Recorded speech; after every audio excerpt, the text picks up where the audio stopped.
8h04 em ponto de volta e a gente segue falando sobre as comissões lá no Congresso Nacional. Agora a conversa é sobre a Câmara. Vamos conversar com o deputado Zeca Dirceu, líder do PT na Câmara dos Deputados. Bom dia, deputado. Seja bem-vindo aqui ao Em Ponto. Muito obrigada pela sua participação. Já encaminho a Marina para que ela lhe faça a primeira pergunta. Obrigada, Cecília. Oi, líder. Bom dia. Boa semana. Obrigada pela sua participação. Vamos começar falando da CCJ, né? Porque a CCJ é a menina dos olhos, todo mundo quer a CCJ. Vocês combinaram um revezamento entre os 4 principais partidos. O PT já sabe quem vai comandar a CCJ, quem vai ser o indicado do partido para esse primeiro ano da Comissão de Constituição e Justiça?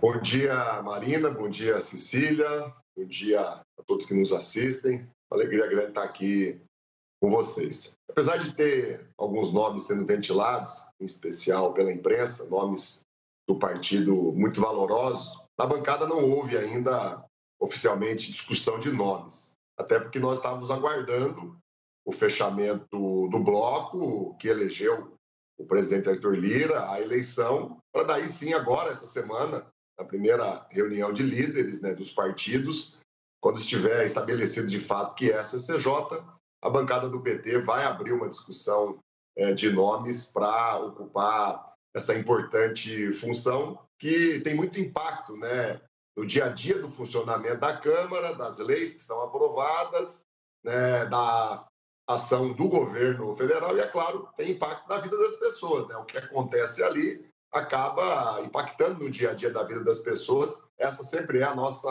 maior preocupação, por isso o PT está muito feliz de poder ocupar um espaço de poder que vai influir tanto, né, na retomada do crescimento, na erradicação da fome, para que a educação volte a ser uma grande prioridade e tantas outras ações. Agora, deputado, só para explicar para quem está nos assistindo, gente, essas comissões elas atuam como um mecanismo de controle aí dos programas de governo. Por isso que tem uma articulação tão importante para que as coisas caminhem e o debate tente favorecer os planos do governo, no caso, governo Lula. Tem outras comissões de extrema relevância. Na opinião do senhor, para além da CCJ, o que é prioritário ter mais controle nesse momento? Olha, isso sim, a bancada já discutiu, apesar de que a decisão vai depender também de outros partidos que vão escolher, né, as suas comissões após o PT ter a primeira escolha e escolher a Comissão de Constituição e Justiça. O que tem sido dito pelos deputados? Educação, meio ambiente, fiscalização e controle, finanças e tributação, né, direitos humanos, segurança pública. Há um leque muito grande, né, que o líder precisa ter para, na hora de sentar à mesa com os outros líderes. Por exemplo, a gente deve ter a primeira pedida. Logo após isso, a 6ª, a 7ª vez volta para o PT. Depois a 12ª, 13ª vez volta para o PT. Então, eu vou chegar com um leque de opções. A gente tem reunião da bancada provavelmente na quarta-feira. Eu espero poder avançar, né, e o PT voltar, depois de muitos anos. Há muito tempo a gente não ocupa posições de destaque. O PT, nos últimos anos, nas últimas legislaturas, vinha ficando com as últimas pedidas das comissões. Chegou a ficar fora da mesa diretora há 4 anos atrás. Agora nós conseguimos, né, construir acordos políticos que não só manteve o PT na 2ª secretaria da mesa diretora, que também é uma posição de poder importante para ajudar o governo a avançar com os programas sociais, avançar com as medidas econômicas, mas nós conseguimos ter 4 comissões que ficarão com o PT e mais 2 que ficarão com a federação, que eu também lidero, ajudando o PV, ajudando o PCdoB, que talvez não teriam esse direito na proporcionalidade, a também presidir uma comissão. Quero, inclusive, agradecer ao presidente Arthur Lira, que foi sensível a essa necessidade do PV, do PCdoB, de partidos menores, e criou, né, dividiu comissões, criando 5 novas comissões, que eu acho que torna mais democrático, né, os espaços de poder na Câmara dos Deputados. Líder, justamente pensando na reeleição do deputado Arthur Lira, vocês formaram um bloco bastante heterogêneo ali, inclusive compondo com o PL, que é num campo político totalmente oposto do PT. Vocês já sabem qual é a ordem do revezamento na CCJ? Depois do PT, quem vence? Vai ser Progressistas, PL, União Brasil?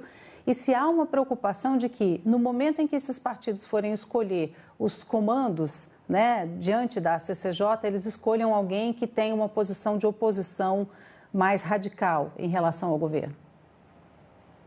Olha, nós temos um acordo para que nos cargos de grande importância não tenha lá um oposicionista extremista, radical, que vai estar lá, né, fazendo de tudo para atrapalhar o funcionamento da Câmara dos Deputados, do Congresso, do governo federal e do próprio país. O meu sonho, eu acho que seria o sonho de qualquer um, é que a gente pudesse ter montado, né, e ter maioria apenas com a federação, ou com a federação e os partidos de esquerda, ou que seja com a federação e os partidos que estão na base do governo. Mas quando a gente fez as contas, isso não era possível, né? Se o PT caminhasse sozinho, por exemplo, ficaria de novo excluído desses espaços tão importantes para ajudar o Brasil a voltar a gerar emprego. Nós queremos retomar programas como Minha Casa, Minha Vida. Nós vamos aprovar agora a medida provisória, né, que recria novamente o Bolsa Família. Né? O ministro Fernando Haddad está nos dando tarefas aqui na questão econômica, tributária,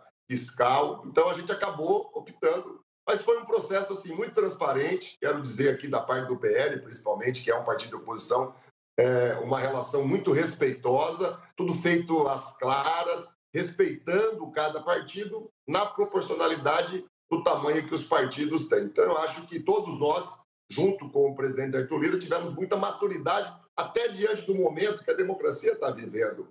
A Câmara dos Deputados foi atacada, foi invadida, depedrada, a nossa sala lá da liderança do PT na Câmara foi totalmente destruída. Então, não era um momento qualquer, era um momento que era positivo, assim, essa unidade. Inclusive, a gente teve que sentar para conversar com quem é e pensa diferente da gente, com quem gosta, com quem não gosta da gente. Eu fiz isso com muita maturidade, com muita tranquilidade. Tenho certeza que contribuir com o meu partido, com a minha bancada, do PT e da federação. As decisões que nós tomamos vão ajudar o governo a formar uma ampla base no Congresso Nacional, e isso vai ser benéfico para quem está nos assistindo, para quem está passando fome, para quem está desempregado, para quem as contas, depois de trabalhar muito, não fecha no final do mês. Nós vamos melhorar o Brasil a partir dessas posições.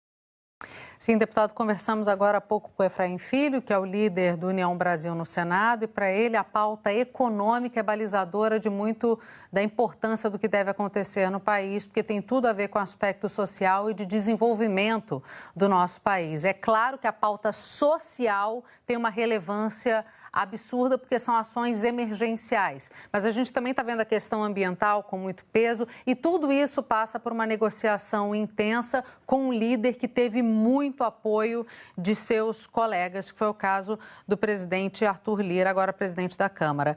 Como determinar qual vai ser a pauta prioritária a ser encaminhada? Deputado, como é que o governo pretende controlar isso na sua liderança?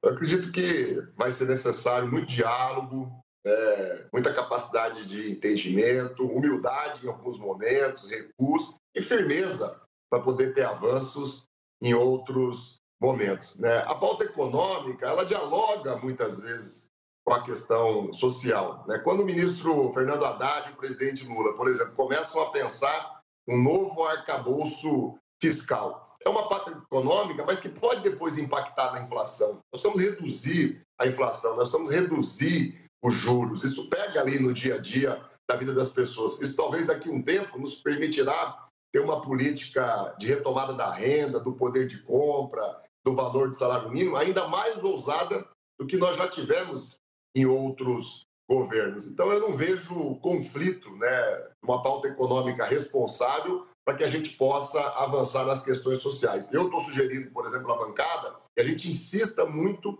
para que a educação volte a ser a grande prioridade do Brasil. Nós precisamos voltar a investir em pesquisa, tecnologia, inovação. É isso que faz, né, uma nação crescer, prosperar e poder dividir riqueza com o seu povo, com a sua gente. Né? Nos últimos anos, o orçamento da saúde, por exemplo, ficou congelado.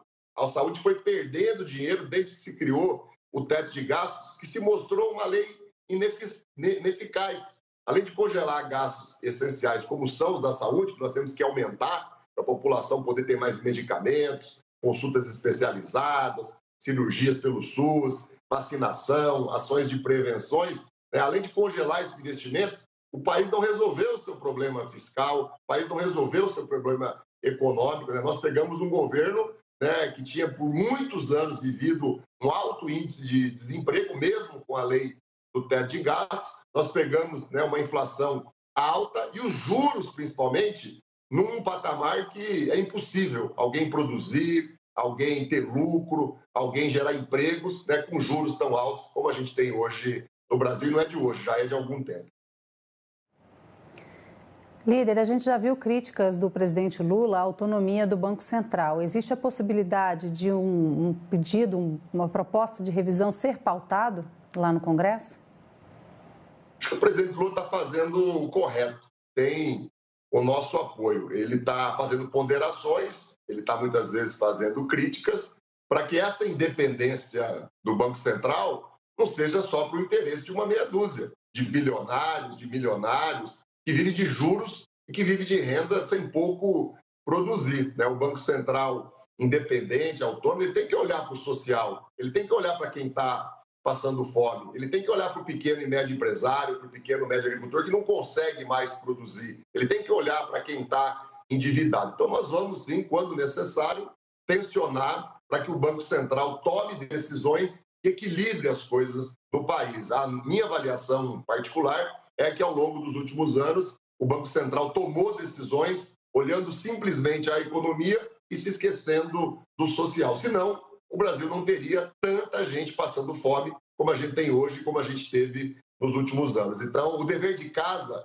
de um Banco Central independente, autônomo, tem que ser feito dessa maneira. E o presidente Lula não tem nenhum problema com a autonomia do Banco Central, com independência, e ele provou isso nos 8 anos que governou. Quando ele podia escolher o presidente do Banco Central, ele escolheu e deu autonomia, deu independência. Então não há da nossa parte, do legado dos nossos governos, da história do presidente Lula, nenhum tipo de conflito que possa soar como exagerado ou que possa gerar incertezas, instabilidade no país.